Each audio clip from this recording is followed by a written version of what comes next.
All right. Every once in a while, I like to try a different preparation technique as opposed to doing a new meal. So we're going to do that again today. We're going to go with a salt crusted steak. My camera setup is a little bit different this time, so hopefully it turns out well. But to get going on our salt crust, we're going to start with 4 egg whites. We're just going to crack it, separate the white from the yolk, and then as opposed to wasting the yolk, I'm going to dump them in a different bowl here and use them for pasta. But again, we're just going to start with 4 and adjust a little bit if needed.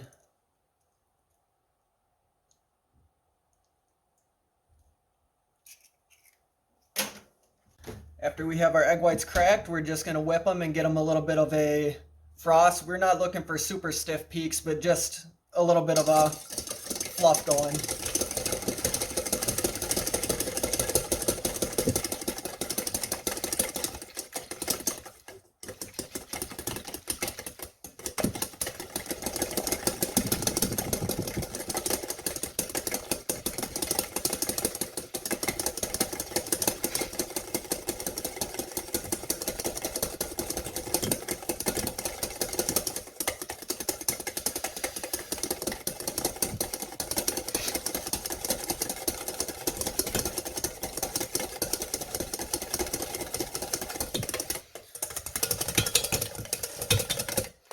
I think something like that should be all right for what our goals are. I should mention that I have our oven preheated to 425.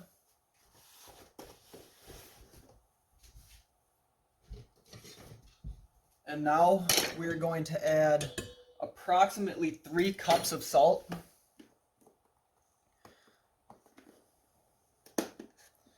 I just have a coarse kosher salt here.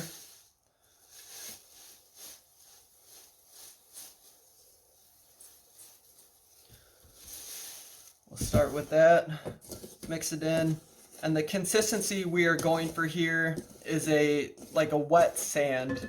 We don't want it super runny, we want it to be moldable, but we also don't want it too dry.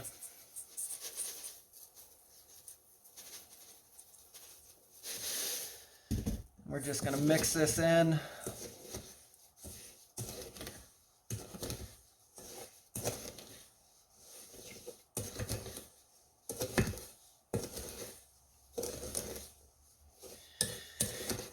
And again, because I'm not measuring out here, I'm just going little by little and adding salt until we get the consistency that we want.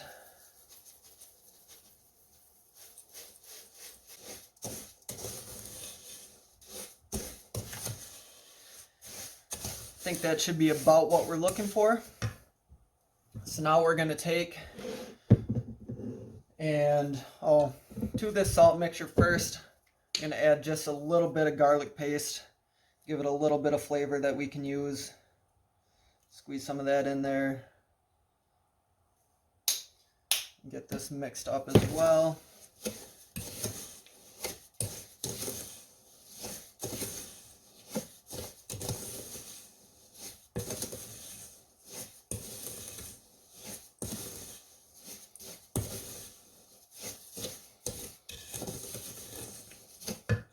So now for our steak, I've been letting this rest and get to room temperature. We're just going to go a little bit of olive oil on each side, rub that in.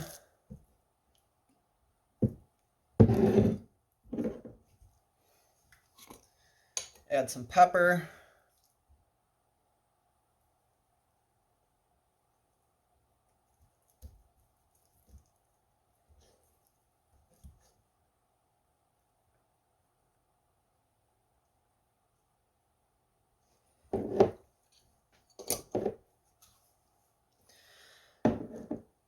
Now we're going to throw this on a cast iron.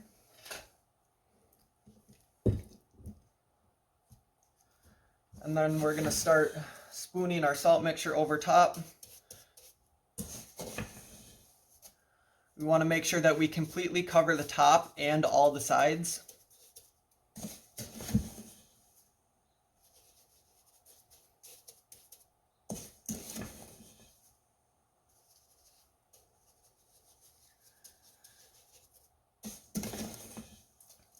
This is a common way of cooking around the Mediterranean. I believe it is most prominent in Sicily, but you'll often see fish prepared this way, but I've seen lots of other things prepared this way, so I thought I'd give it a try with steak. Now, obviously, we're not going to be able to tell when it's done. There are a little bit of tricks, but just for the sake of having a little bit more exact measurement, I'm going to stick a oven safe thermometer in here, and we're going to pull it out at 120. If you don't have a thermometer, you're going to see that the crust here is going to harden up and start to turn brown. When it starts to turn brown, that's your indication that it's ready to pull out.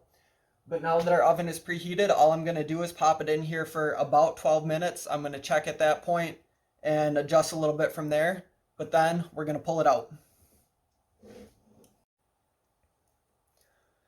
So I let it cook at that 425 for 12 minutes. I checked the temperature, we were good there. So then I pulled it out and let it rest for an additional 8 minutes. Now, as I was saying, you can look around the edges here and see that it's starting to brown up. If you don't have a thermometer, that's your indication that it's ready to go. And it's called a salt crust, obviously, because we have a crust here. This is a little bit softer. So obviously that just depends on your ratio of salt to liquids. We probably could have got away with 3 egg whites here. But now we're just going to break this crust. Start to peel it away.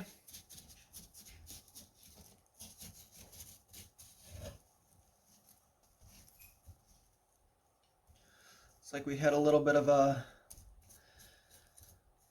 bubble in our steak as it cooked.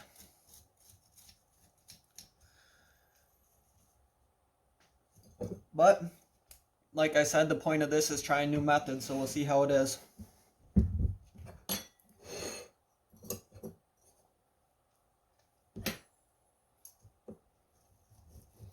Now, a lot of people envision that cooking it in salt is going to make this incredibly dry. That should not be the case. Cooking it like this kind of acts as a brine. So it's counterintuitive, but I'm hoping, I mean, you can see as I press down that we've got a lot of juices in here, so I'm hoping that it should still be all right.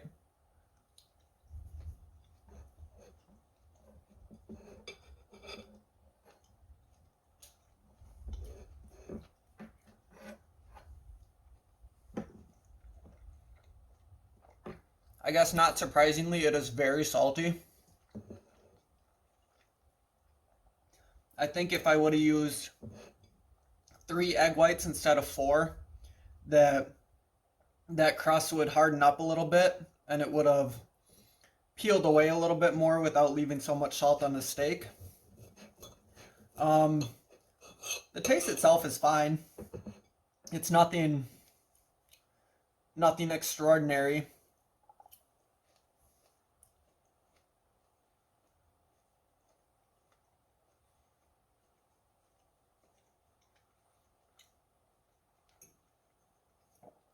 That being said, to what I was just saying, it's not dry at all. There's a lot of juices in here. Yeah, it's not bad. I don't know that I will, again, like I said with the pork and the pineapple, I don't know that I'm going to make this a common way of cooking steak, but I could definitely see myself doing it again. Yeah, that's my opinion. And there you have it.